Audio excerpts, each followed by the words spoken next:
Helo unwaith to. A maen ni'n dod nawr at fyfyrdod sydd yn aros gyda person Lazarus, un o ffrindiau agos Iesu yn ôl y dweud. Ac i bwrpas y darllen bydd angen troi at Efengil Ioan, pennod 11, a darllen ar adnodau 38 i 44, ac yna i bennod 12, ac yna adnodau 11 i'r y chwmpas adnod 11 fyna. Beth am ddechrau gyda gair bach o weddi, ie? Ymos dyngwn Gaerdyfron wrth i ni glosio at y Pasg, ac eisiau cofio hanes Lazarus. Byddwn yn ymwybodol fod pobl wedi galaru ac yn gofyn am fendith o drigaredd arnynt.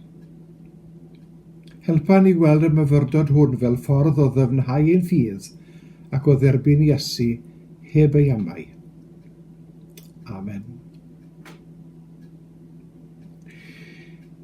Yn ystod gweinidogaeth Iesu, mae'r Efengylwyr yn cofnodi tair enghraifft lle roedd Iesu wedi codi rhyw rai o farw'n fyw, a gair atgyfodi yn cael ei ddefnyddio.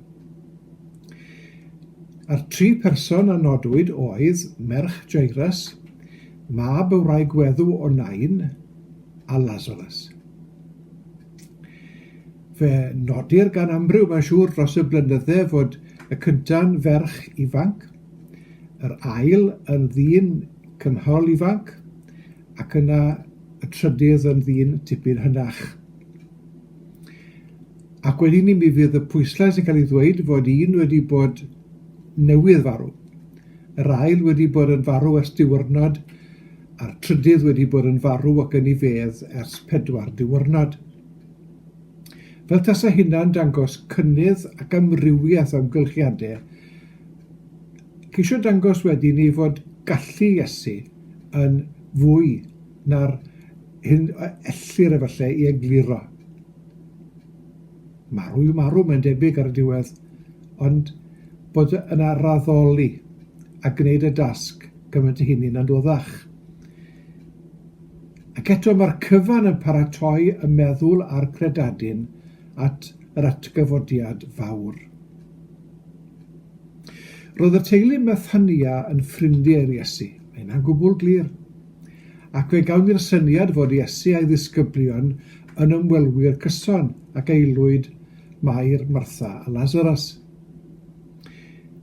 Pan nodir fod Iesu wedi wylo o glywed am farwolaeth Lazarus, i ni'n gweld yr ochr emosiynol ddynggarol deimladwy a berthyn iddo. Brawddeg efallai na fyddwn ni'n sylwi ar un aml, yw'r un sydd yn ymateb i neges Mair a Martha dweud fod Lazarus yn wael, ac i Iesu ddweud nad yw'r gweiledd hwn i fod yn angau i Lazarus. Ond yn ogoniant i Dduw, bydd yn gyfrwng i fab Duw gael ei ogoneddu drwyddo. Y 4 adnod yn pennod 11 yw hwnna. A'r dybiaeth yw fod Iesu yn barod i dderbyn fod salwch am arwolaeth Lazarus yn mynd i gynnig cyfle i'r Iddewon dderbyn ei fod yn fab Duw, ac y byddai ei ffrindiau gosaf yn rhan o'r dystiolaeth.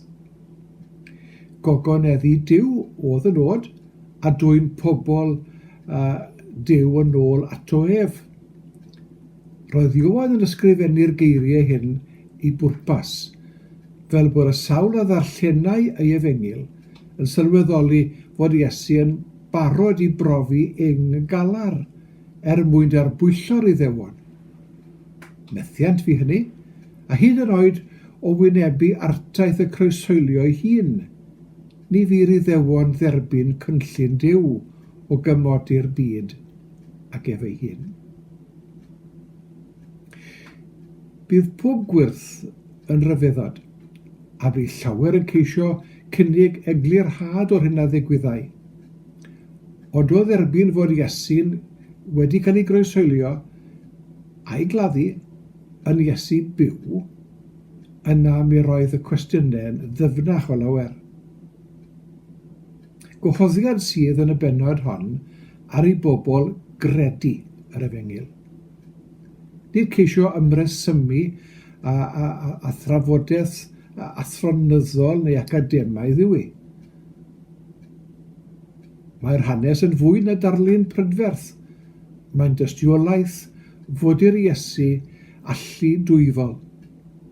Gwahoddiad i gredu sydd yn y bennod hon, a brawddeg allweddol yr hanes am Lazarus yw'r ateb sy'n cael ei roi ar wefusau Martha, a eithau'n datgan i'r cwestiwn a wyt ti'n credu hyn, a eithau'n dweud ydw i farglwydd, rwyf yn credu mai tydi yw'r Meseia, mab Duw, yr un sydd yn dod i'r byd.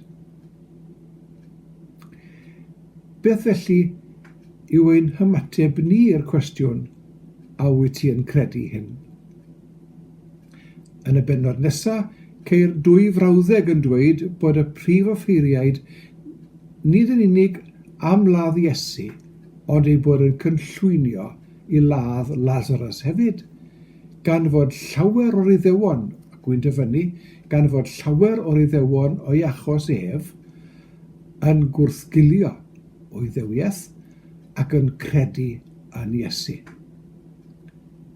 Faint o bobl sy'n credu yn Iesu a'i dderbyn fel Meseia Duw wedi iddynt glywed ein tystiolaeth bersonol ni? Ych chi'n gwestiwn?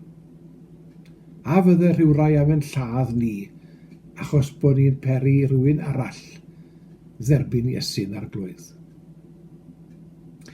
Mae'n rhyfedd fel y bydd crefyddwyr yn barod i ddefnyddio trais mwyn amddiffyn neu cyfundref neu grefydd.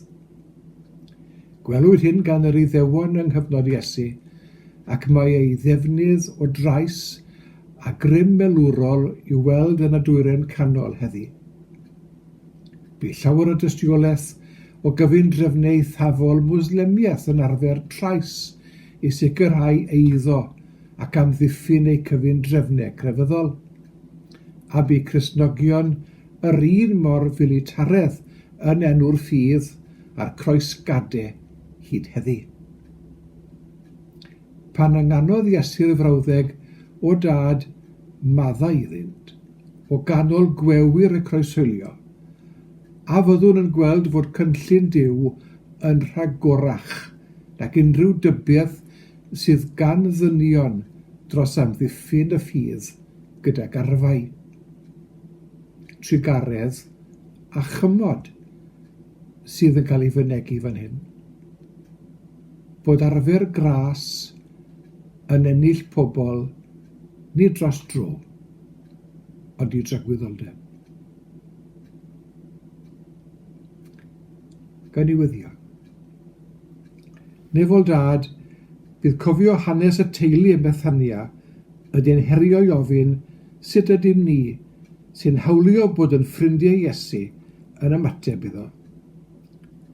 Ai fel ffrindiau'n unig sy'n falch o'i gwmni ac yn mwynhau gwrando ar ei eiriau, neu fel pobl ffydd sy'n credu ei fod yn arglwydd, yn waredwr ac yn fab Duw. Wrth gerdded y ffordd i gyfeiriad y Pasg, helpa ni weld gogoniant yr atgyfodiad. Amen.